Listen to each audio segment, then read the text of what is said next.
Habang nakikita ko ang sarili ko sa salamin, natatakot ako. Natatakot akong lumaki. Natatakot akong umalis sa pagkabata. Hindi ko alam kung kakayanin ko ba mamuhay sa mundo kung saan komplikado ang lahat para sa akin. Paano kung magkamali ako? Paano kung hindi ako makasabay? Pero hindi ako natatakot sa paglaki ko. Natatakot ako sa kalayaan na mawawala sa akin kapag tumanda na ako. Dahil alam ko sa sarili ko na hindi ko na maibabalik pa ang kalayaan na meron ako ngayon.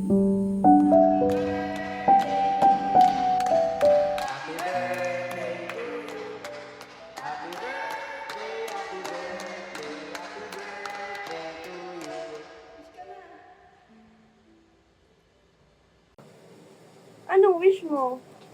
Wala lang. Hiniling ko lang na magkaroon ng mahabang buhay. Aww. O tara, picture muna tayo. Kuya, picture.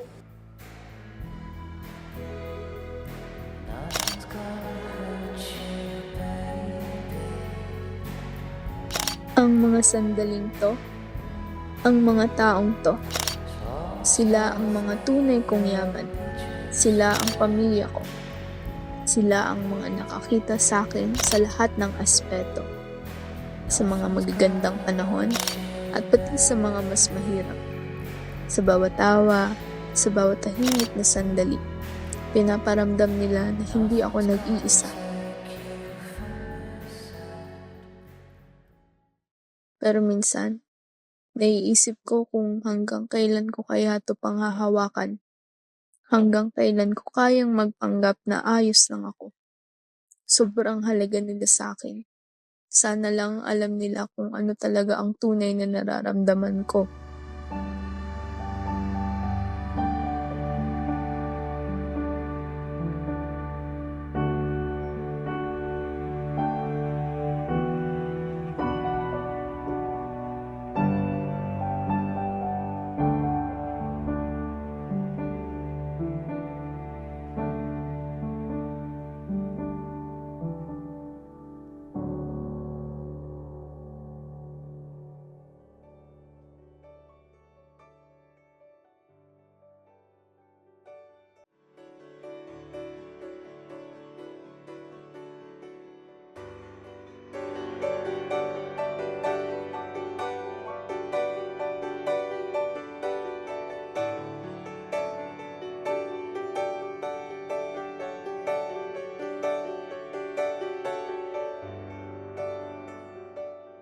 Bakit di mo ito sinabi sa amin? Wala lang yun, kailan ko lang ng pahinga.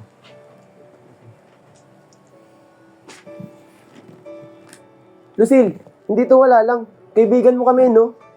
Hindi mo to kailangan pagdaanan mag-isa. Tulungan namin. Tutulungan din namin kahit anong mangyari. Lucille, bakit wala ka naman sinasabi sa amin ganito? Pamilya tayo rito. Dapat pag may pinagdadaan kang ganyan, sabihin mo sa amin. Ilang mo din itong tinago sa amin. Hindi yan namin nahayaan na lumaban kang mag-isa. Sama-sama tayong lalaban dito. Ayoko lang magbago ang tingin niyo sa akin. Ayoko lang tumatak sa isipan niyo na isa akong sakitin.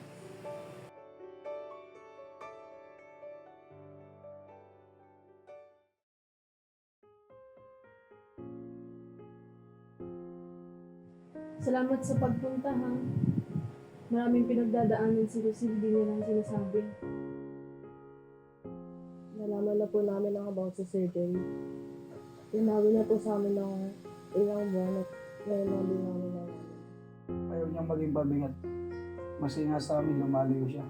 Tinry namin siyang usapin tungkol dito, pero talaga natatakot siya.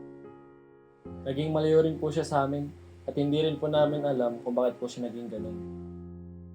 Kailangan niya kayong lahat pero kailangan din niya magdesisyon para sa sarili. Ayaw namin siya nakikitang nahihirapan. Pero hindi namin alam kung ano mas makakasama. Ang mawalan siya ng alaala o manatili ng kung ano siya ngayon.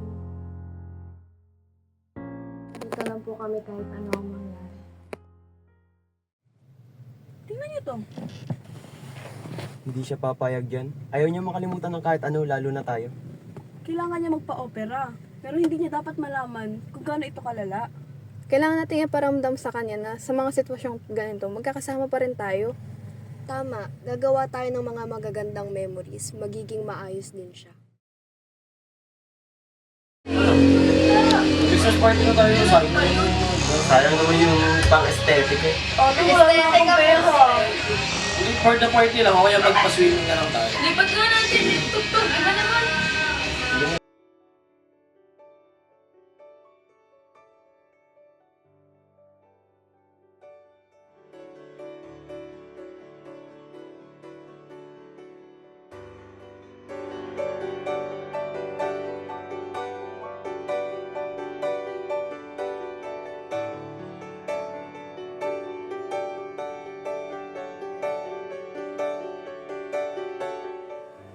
Alam niyo ang tungkol dito?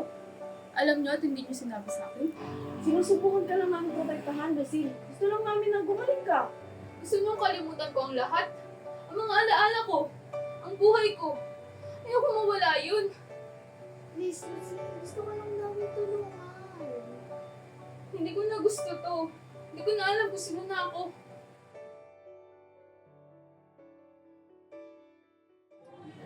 Pasensya ka na, Lucille. Sana pagkatiwalaan mo ulit kami. Kasi yung mga kaibigan mo. Tatakot na ako daw. Saya.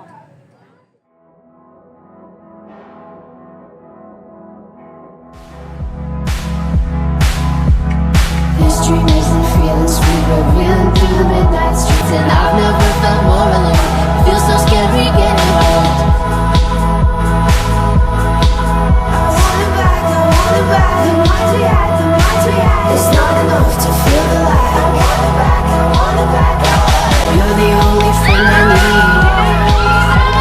Share minds like little kids. We laugh until our ribs get sore. That will never be enough.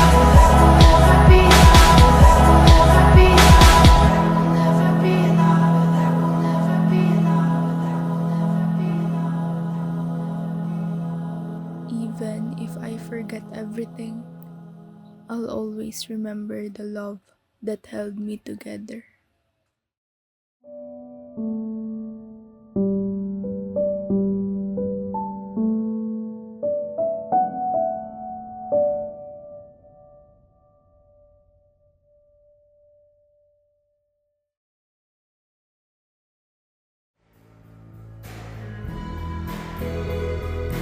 Nothing's gonna hurt you, baby.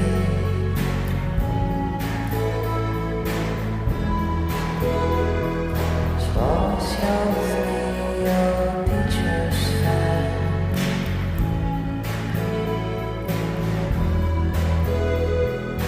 Nothing's gonna hurt you, baby.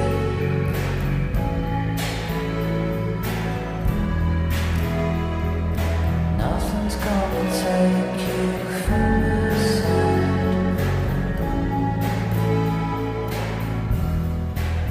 When we dance in our living room,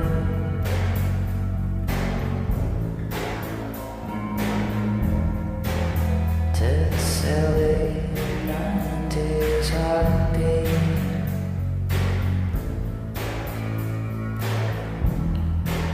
When we have a drink of free,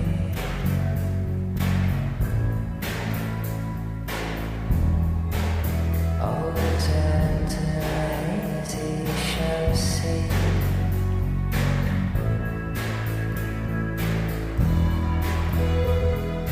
Nothing's gonna hurt you, babe.